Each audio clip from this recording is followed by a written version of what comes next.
Assalamualaikum warahmatullahi wabarakatuh. Nama saya Sasmita Kusumajati dengan NIM 3 NIM terakhir 052. Saya dari kelompok 16, kelas 2024D. Jadi saya akan mendemonstrasikan penggunaan Docker Compose untuk mengatur multi container application yang terdiri dari Nginx, MySQL, dan RabbitMQ. Nah, yang pertama di sini ada version. Di sini kelompok kami menggunakan version 3.8 yang merupakan versi terbaru dari Docker Compose itu sendiri. Nah, selanjutnya kita ke service. Nah, di sini saya menggunakan Nginx sebagai web server yang saya gunakan. Nah, nanti kita menggunakan port 8000 di host. Nah, lalu kita arahkan ke port 80 di container sehingga nanti kita dapat mengaksesnya melalui link localhost 8000. Nah, di bawah ini juga terdapat network yang saya beri nama app network dan volume. Di sini volumenya yang atas itu untuk konfigurasi Nginx-nya, dan yang bawah ini untuk file-file HTML. Nah, di sini juga ada health check yang saya gunakan di sini. Di sini untuk mengecek apakah Nginx ini hidup atau mati. Nah, di sini ada interval, pokoknya setiap 30 detik itu nanti akan dicek. Pokoknya setiap 30 detik akan dicek. Nah, jika terjadi kegagalan nanti akan diulang sebanyak 3 kali. Di sini start periodnya adalah 10 detik dan timeoutnya juga 10 detik. Nah, kita lanjut ke MySQL di sini.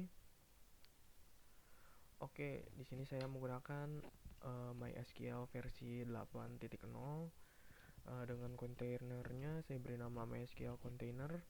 Nah, di sini saya menggunakan variabel environment yang berupa itu file ini titik env ini untuk lebih aman. Di sini juga, nah kalau kita ke env sini bisa kita lihat di sini ada password rootnya, ada database-nya, ada usernya, dan ada passwordnya. Nah, di sini juga MySQL kita menggunakan yang namanya health check juga. Baik, saya akan melanjutkan presentasi dari teman saya, Sasmita Kusumajati. Di layanan terakhir dari kami adalah RabbitMQ, di mana RabbitMQ ini adalah Rabbit Message Queue yang service ini adalah message broker open source yang membantu mengelola dan mengirimkan pesan antara sistem atau aplikasi.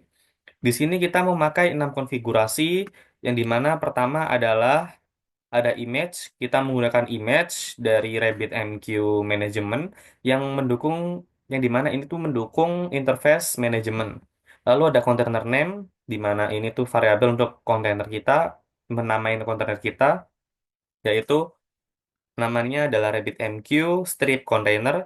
Dan di ports, di konfigurasi ports ini kita menggunakan dua ports, yaitu 5671 dan 15671. Nah, 5671 ini berfungsi untuk komunikasi dan 15671 ini berfungsi untuk interface manajemen.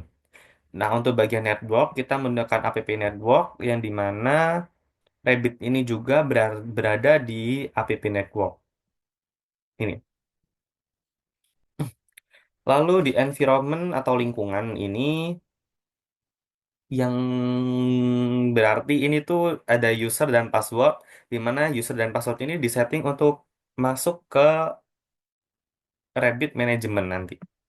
Lalu di health check, ini ada test, interval, entry, trace, start period, dan time out. Yang dimana health check ini mengecek status RabbitMQ dengan perintah dan perintah. Rabbit MQ-CTL status. Selain itu, di sini kita ada volume, network, configs, dan secret. Di mana network ini yaitu semua layanan, semua service atau apapun itu terhubung dengan jaringan internal app network untuk mempermudah komunikasi.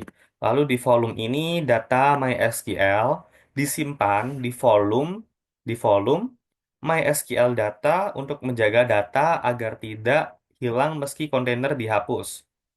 Lalu di config ini file lokal nginx_config berada di konfigurasi nginx.config dengan format config sebagai konfigurasi Nginx tambahan. Lalu di secret ada MySQL_password di mana ini file lokalnya ini berada di MySQL_password.txt yang digunakan untuk menyimpan password secara aman. Nah, di samping ini juga ada beberapa file yang harus ada saat menjalankan Docker Compose.yml ini. Yang pertama tadi sudah disebutkan, yaitu ada dan nginx dengan format config, dan isinya seperti berikut. Lalu ada default config. Bedanya konfigurasi default.config ini dengan nginx config adalah di mana default ini untuk nginx yang menentukan aturan bagaimana nginx menangani permintaan di HTTP. Di nginx.conf ini file konfigurasi utama nginx mengatur global setting untuk server. Lalu ada init.sql ini, di mana file ini berisi script SQL yang digunakan untuk menginisialisasi database MySQL saat pertama kali dijalankan. Lalu di sini ada index.html. Ini adalah HTML utama yang ditampilkan oleh Nginx saat ada permintaan HTTP ke server. Atau ini adalah content grab yang dilayani oleh Nginx. Jadi saat localhost Nginx dipencet atau dituju, akan menampilkan HTML ini. Baik, kita langsung saja ke running Docker Compose-nya. Caranya kita di terminal atau dash mengetik docker strip, ini tuh judulnya yaitu docker strip compose up strip down atau d. Kita tunggu sampai selesai. Nah, ini udah start atau kita bisa langsung mengecek apakah sudah berjalan dengan benar atau belum, kita dengan mengetik docker strip compose ps. Nah, di sini masih ada yang belum, yaitu MyRabbitMQ. Kan masih ada dua aja. Kita lakukan lagi docker strip compose up strip d. Nah, kan kita ulangi lagi di docker strip compose up strip d. Nah, udah running. Kalau udah running ini tandanya udah berjalan. Lalu kita cek saja ke kontainer atau docker desktopnya. Nah, di sini sudah berwarna hijau. Tandanya sudah berjalan tiga-tiganya. Yaitu di running, dibuka di running tiga-tiganya. Kita pencet aja namanya, nanti akan menunjukkan beberapa layanannya. Yang pertama ada MySQL Container. Kalau kita pencet ini bakal tidak muncul apa-apa karena saya tidak membuat interface MySQL-nya. Nah, this page is not working right now. Lalu di Rabbit Container ini, sudah dipencet akan menunjukkan Rabbit Management. Untuk username dan passwordnya, sudah kita login dulu. Tadi udah ada yaitu Naza, UAS, AXO. Nah, manajemennya seperti ini. Di sini ada file descriptor, R1 processes, memory, disk space, dan lain-lain. Channel, exchange, queue, and stream, admin. Oke, kita kembali lagi ke Dockernya.